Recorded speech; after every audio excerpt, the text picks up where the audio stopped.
Okay,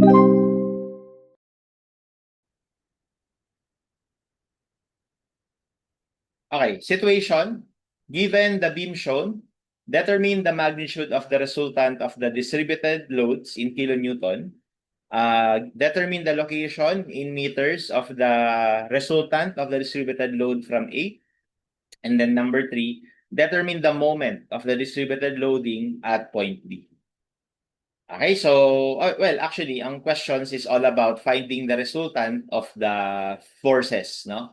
At ang force na binigay dito is a distributed load or distributed force. So, we are given here a triangularly distributed load. Ito. Okay, tapos dito merong trapezoidal. Tapos dito may triangular. Okay? Now, take note, kapag magko-compute po tayo ng equivalent load or equivalent concentrated force,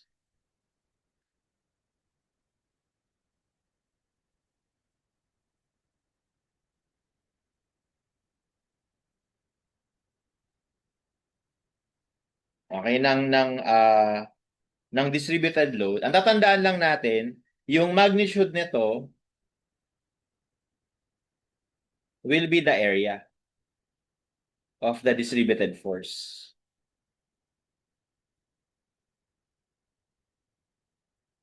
Area. Okay? Tapos, yung location is yung centroid. Okay, ganun lang kasimple. So, tandaan, yun lang tatandaan natin. Kapag hinahanap mo equivalent concentrated force ng distributed force, yung magiging magnitude nito, equivalent na to, is yung area. Halimbawa, ito, meron tong equivalent force, di ba? So, you just calculate this area.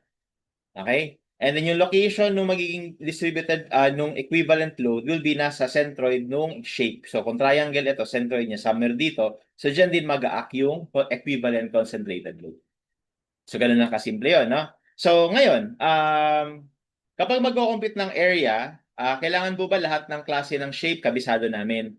Well, for practical purposes, ang kadalasan lang naman kasi na shape na may encounter natin na distributed load in the actual ay uniform, which is rectangular, and non-uniform, that is usually triangular or trapezoidal.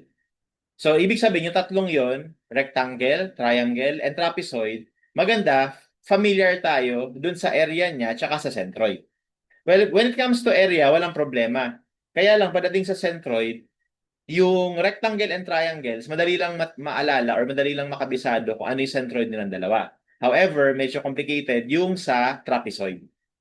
Okay? Kaya ako, ang pinapa-remember ko na lang is yung rectangle and triangles na lang instead nakasama pa yung trapezoid. The reason for that is because kahit na trapezoidal yung shape, pwede mo naman yan i-subdivide into rectangle and a triangle. And with that, masisimplify mo siya or masisimplify mo yung pag-identify mo ng centroid. Okay? So, pwede mo rin actually hatiin itong trapezoid na to into triangle and another triangle. So, dalawang triangle naman. Which is walang issue kasi alam natin dapat yung area ng triangle at centroid ng triangle. Okay? So, with that said, ang magiging diskarte ko dito to find the magnitude is to calculate all the areas. Pero to set us up in finding the location, kasi kailangan alam natin location no? Maganda, i-subdivide natin silang lahat sa simple shapes. So, ang una kong gagawin, itong loading na to, isang shape lang yan. Tapos, pwede nating hatiin ito. Ayan. So, ito another shape. Ito another. So, tatlo na, no? So, 1, 2, 3, and then lastly, ito would be our fourth shape. Okay? And bawat isa sa kanila, merong kanya-kanyang equivalent load. So, tawagin natin na P1, P2, P3, and P4. So, kunwari, yun yung equivalent loads nung mga yan. And basically, to find the resultant, i-add lang natin lahat yan. No? So, now, for number 1, let's calculate first all the equivalent forces. No? So, yung P1 will just be the area of that triangle. So, yung triangle na to, by the way, ang base niya, 3. Ang height niya is kung anong magnitude na to, which is 15. Okay? So, ang area ng triangle, hindi ba? 1/2 base times height. Okay, that will give us P1. Next, we can also calculate P2. Si P2 naman, triangle pa rin. Kaya lang, you have to be careful. Kasi yung triangle na P2, lagay ko lang dito Ayan. Okay? Ito, 3 meters. Kaya lang, itong height na to, hindi siya 15, kundi 15 minus 10. Or simply 5. Bakit? Kasi ito 15, ito 10. So, ang kailangan lang kasi natin, ito lang. Which is 15 minus 10. Okay, so 5. So, therefore, P2 is 1/2, base is 3, height is 5. Next, P3. Yung P3 naman is being represented by a rectangle. So, ang area ng rectangle is just base times height. So, ang base natin ay itong 3, ang height natin is itong 10. So, base times height, 30 to. Okay, and lastly, P4. So, si P4 naman is also a triangle. So, therefore, we will have 1/2. Ang base natin ay 3, ang height natin ay 10. So, 15 kilonewtons. Okay, again, no? Base, height. Okay, so for the others, computin ko lang. So, 1/2 base times height. So, this is 22.5. Yung isa naman, okay, 7.5.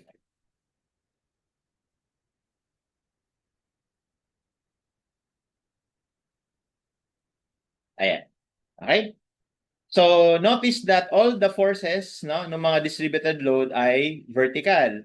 So, habang nagko-compute kasi tayo ng resultant, di ba ang resultant talaga is kukunin mo muna yung x component ng resultant by taking summation of forces x and yung y component ng resultant taking summation forces y. After that, you combine this to find the magnitude.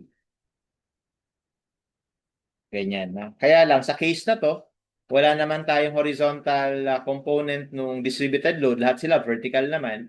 O di, we just get Ry. And kung ano yung maging Ry, yun na rin yung magiging magnitude ng resultant. Kasi 0 na to eh. So, ito, equal na to dito. Okay? So, we have the resultant, summation lang ng P. So, we have, lahat naman yan downward. So, we have 22.5 plus 7.5 plus 30 plus 50. So, assume ko na lang dito up, downward is positive kasi lahat naman sila downward di ba? So, therefore, our resultant is 30 plus 15 plus 7.5 plus 22.5. That gives us 75 kilonewtons.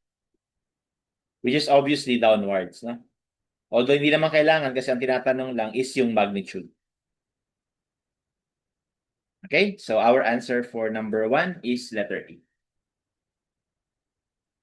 Next, determine the location of the resultant of the distributed loads from A. So, ito na, location naman, no?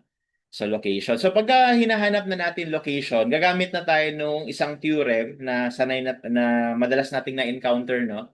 All throughout our civil engineering subjects, no? Which is yung tinatawag na Varignon's theorem.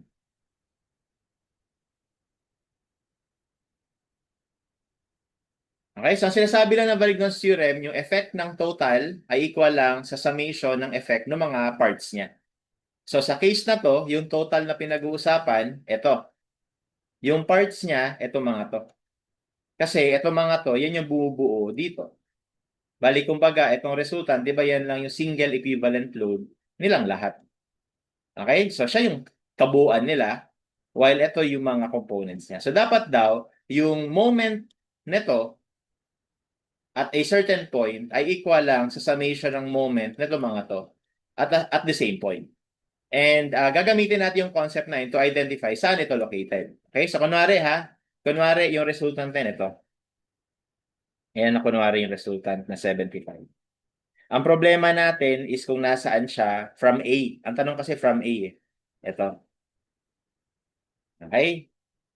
Kaya lang, kasi ayokong mahirapan na mag-isip pa ng rotation eh. Para isa na lang yung rotation nilang lahat, pwede nating gawin na dito na lang tayo mag-reference muna. Tapos mamaya, madali na lang din makuha ito kapag meron ka na nito. No? So dito na lang ako magre-reference for now. No? Reference. Okay? So hahanapin natin to muna. Tawagin ko yan na x bar. After that, we can calculate for this as x bar minus 3. Kasi ang tinatanong sa atin, guys, ay gaano daw kalayo or location niya daw from point A. From point A kasi yung sabi. Kaya dapat hahanapin natin to. Pero again, ang problema kasi pag dito tayo nag-moment, although kaya naman yun, pero nakakalito lang. Baka lang malito kayo. Yung force na to, clockwise. Yung force na to, clockwise. Yung force na to, clockwise. Tapos yung resultant natin, clockwise. Kaya lang itong P1, counterclockwise. So, ibig sabihin, in a way, kailangan mo itong lagyan ng negative sign. Di ba? And tama naman yun. Makukuha pa rin natin correctly yung tamang sagot. Ang makukuha mo nga lang ito. Pero, alternatively, pwede rin na ilagay mo yung reference mo sa dulo para lahat sila same na lang na rotation para wala ka nang iintindihin na changes in sign. Okay? So, pakita ko muna itong solution na to. So, sabi ni Varignon, no? Yung summation ng moment ng yung moment ng resultant ay equal lang sa summation ng moment ng mga individual parts niya. So, ano ba ang moment ng resultant? So, gamitin natin yung reference natin, ha, ito.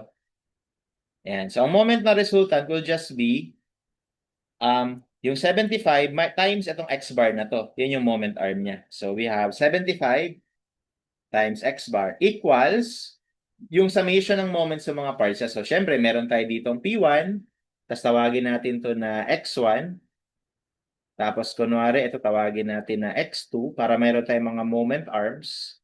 Tapos, ito tawagin natin na x3. Tapos, ito tawagin natin na x4. So, medyo madami lang, pero you get the idea, no? Hopefully. Okay, so that's why we can write P1, x1 plus P2, x2 plus P3, x3 plus P4, x4. Ayan, ganyan. Okay? And then, substitute lang natin yung mga values. So, yung P1 natin ay 22.5 times x1. Lagay ko muna x1. Plus yung P2, 7.5. x2. Yung P3, 30. x3. Tapos yung P4, 15. x4. So, next natin problema, ano yung x1 hanggang x4? So, yun na nga. Kaya nga dapat alam natin na yung location ng equivalent load ay matatagpuan mo sa centroid. So ngayon, for this location x1, dapat nasa centroid siya ng triangle na to. Eh, nasaan ba ang centroid ng triangle na to? Galing dito. Kapag galing dito, yan yung 1/3 ng base. Pero dahil galing ka dito sa sa vertex, no? Dapat yan ay 2/3 ng base. So this is 2/3 of 3. So lagay ko na, ha. 2/3 of 3. Okay? Eh, paano naman yung x2? Yung x2 natin, ito. So, saan ba located yan? So, nasa triangle ulit. So, dahil ito naman yung base natin, ito naman yung vertex natin. So, ito naman yung 2/3. Ito, 1/3 lang. So, ibig sabihin, 1/3 plus ito pa. So, bali, 1/3 ng 3 plus, mula dito hanggang dito, plus 3. Okay? So, therefore, that is 3 plus 1/3 of 3.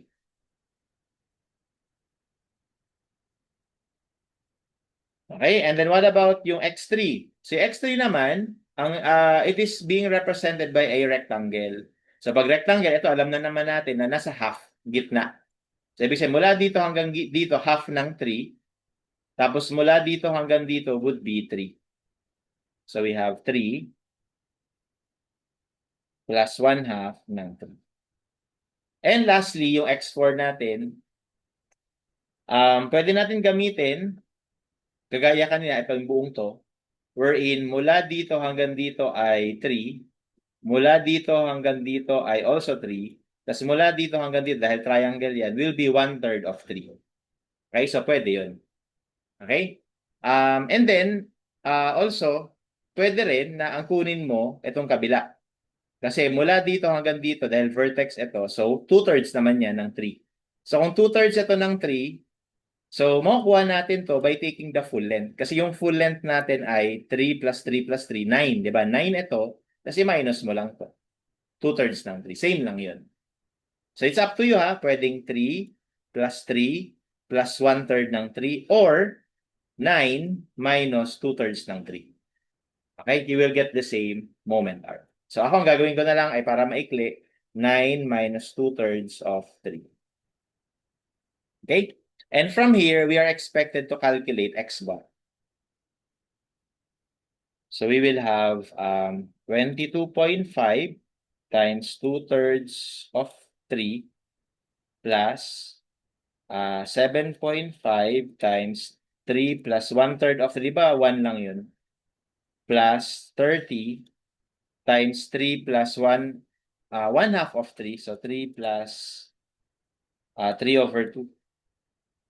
And then plus 15 times 9 minus 2/3 of 3. So ito ngayon yung moment natin sa right side. So that is 315. Okay, so meron tayo itong 75 kilonewton. So therefore, x bar is 315 divided by 75. So that gives us 4.2 meters. So, pero hindi yan yung sagot, ha? Be careful. Kasi nga, ang tanong sa atin, from A. So, balang hinahanap talaga natin ito. Ito. So, para makuha yon, ibabawas lang natin to, which is yung 3 meters. So, that gives us x bar minus 3 equals 1.2 meter. And that will be our answer.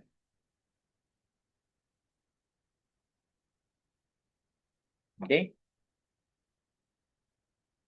So, letter C will be our answer for number 2. Okay, next. Determine the moment of the distributed loading at point B. So, pinapahanap daw yung moment about dito. Dito. Okay, so kung gusto natin kunin yung moment dyan, one way is by taking the moment of P1, P2, P3, and P4 individually, tas adding them up. So, bali parang ganito. P1 times tong moment arm na to, whatever that is, and counterclockwise yun. Tas P2, tas itong moment arm na to papunta sa B, tapos counterclockwise din yun. P3, itong moment arm na to, tas counterclockwise. And then P4, ito yung moment arm niya, tapos clockwise. So i-add lang natin lahat 'yon. Tapos yung clockwise, pwede sabihin mo na negative. And whatever the value that will result will be our answer. And tama 'yon, na walang mali doon. Kaya lang, we have to remember that the concept of finding the resultant is practically replacing all of these four individual forces into a single one. Kumbaga, itong apat na to, pwede mo na siyang palitan nitong nag-iisang to. And kung ito lang yung mag-iisang gagamitin natin, dapat kapag minoment natin to sa B, same lang ang sagot kapag itong apat na to ang minoment natin. Kasi yun nga yung concept ng Varignon's theorem, di ba? Kailangan yung effect ng total equal lang dapat sa summation ng effect ng mga parts niya. So, conveniently, dahil alam naman natin yung value na ng magnitude ng R, tapos nakuha na rin natin to, so definitely, makukuha na natin to sa kabila. So, bali, ang mangyayari ngayon, pakita ko na lang dito on a separate kasi puno na siya. So, gawa na lang ako ng panibagong figure. So, dito. Ayan. So, alternatively, mangyayari guys, di ba alam na natin na yung magnitude ng resulta niya somewhere dito. 75, no? Tapos, alam na rin natin to saan to located. 4.2. Okay, na kung saan, ito nga, alam natin na ito ay 1.2. So, ngayon, dahil hinahanap lang naman natin yung moment sa point B, edi, para mahanap na yung equivalent moment ng mga distributed load na to, kukunin na lang natin yung moment na to nag-iisang force para mas mabilis. And all we have to do is to find this moment arm. And what is that? Well, obviously, that is just 3 meters minus 1.2. Diba? Kasi ito ay 3.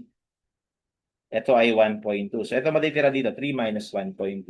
So, therefore, the moment at B will be equal to 75 times 3 minus 1 point. And that is our answer. Yan natin. So, 75 minus 3 minus 1 point. So, that gives us 135 kilonewton meter. Okay?